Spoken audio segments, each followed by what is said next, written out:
التلاعب بقلق شخير، مقلق مش خير وماكش ترقد وكنت هو الحل حقيقة يوفى. شنو رأيك في التسويق هذا اللي ولينا نشوفه؟ اي وليو برشا تويكا يسون دو بلوز اون بلو كوميرسياليزي. فما الموسعات الانفيه كوم لي ديلاتاتور نارينير اكسترن وانترن اللي يلصقوا من برا ولا اللي يركبوا من داخل. فما زاد الويسادات نتاع الشخير والكل هما الحقيقه ما عندهم حتى نفع بالنسبة لانقطاع التنفس الانسدادي كمرض، ما عندهم تقريبا حتى نفع ما عدا في الحالات الطفيفة اللي هي اللي نتعاملوا معاهم كيما الشخير البسيط.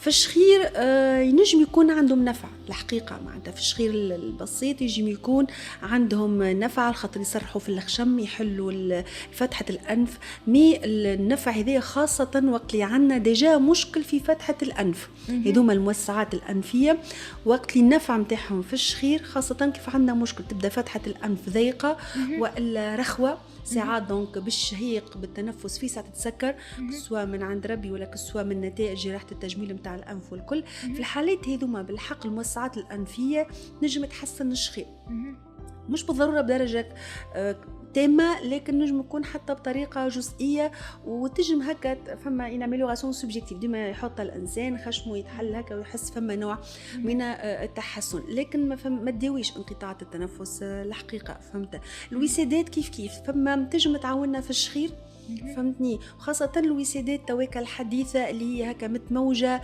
اللي كيف ترقد في الوسط تطلع لك راسك وتخليك انديريكتومون تدور على جنب.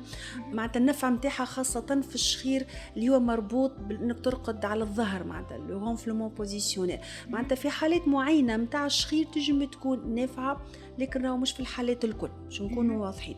وبالنسبة لمرض انقطاع التنفس ما عندهم حتى نفع، دونك احنا لذلك شو نقولوا تنجم تستعملها، لكن مش معناتها ما تمشيش للطبيب ونلوجوا على المرض هذا اللي يجم يكون اخطر على صحتك ويطلب علاجات اخرين.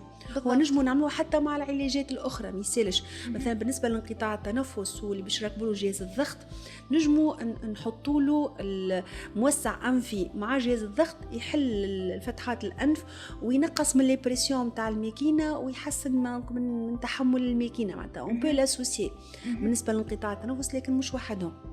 واضح. خاصة التوجه اللي يمشيوا فيه الإعلانات يقول لك عبارة الهدف هو إخماد صوت الشخير، لكن احنا الهدف هو إنقاذ صحة المريض قبل كل شيء. بالضبط، إنقاذ صحتنا قبل من وقف الصوت هذا اللي مقلقني جيستوما، ننقذوا صحتنا قبل. أي دونك لهنا المشكلة يجموا يغلطونا، سي فري يجموا يغلطونا يأخروا التشخيص ولا نلقاو روحنا في مضاعفات كبيرة.